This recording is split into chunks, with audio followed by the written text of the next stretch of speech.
This is Sierra, and this is my presentation on my topic of genocide and rape. So, defining genocide.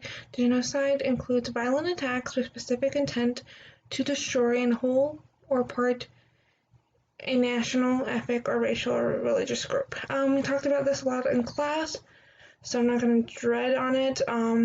This definition comes from the U.S. Department of Justice.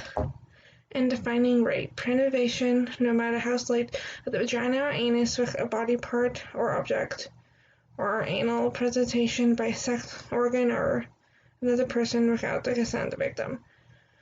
Again, I think we definitely went over this in class, and this definition is the official definition of the FBI. So I'm kind of getting into why/how rape becomes part of genocide.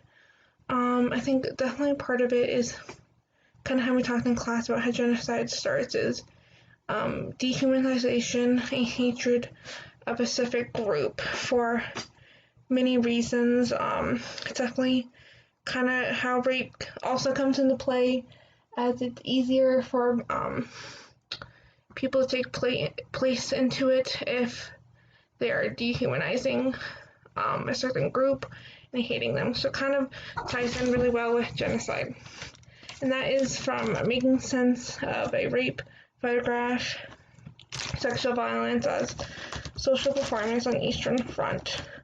Also, leadership is a huge part of how rape and genocide come together. It's also kind of in war as well, if there's more rape or not. Whether leadership will tolerate it or not tolerate it. A really good example is France in World War II. Up to a certain point, the Nazis leaders were not tolerating rape of the French at all. There was heavy punishment to soldiers that would rape anyone in France, but then it got to a certain point where they came to a head with the French, and then the leadership were very more tolerable about rape of the French, and that's just one example. As well as the Soviet Union in World War II, the leadership did not care about the soldiers raping anyone in the Soviet Union compared to other parts of France, and of course, I don't have it on here, but as well as Jewish people they were around of. They also did not really care if they were raped or not. So yeah, it really depends on leadership if they tolerate it or even encourage it. Some do, some don't.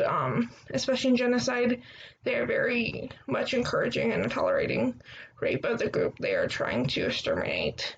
And that is from reframing sexual violence as a weapon and strategy of war. And also part of making sense of a rape photograph. Also, sometimes rape will be part of strategies in wars and genocides, not always. Sometimes, like in Rwanda, we saw a lot of rape being committed by HIV positive males on purpose. They would rape women to purposely give them HIV and to spread that disease and wreak havoc on that population on purpose. So sometimes we do see that as strategy in genocide, not always. Sometimes it's just kind of a consequence. And that is from Women in Rwanda's Genocide, What Goes Unsaid. So this is a kind of a graph of the rape rate in France near World War II.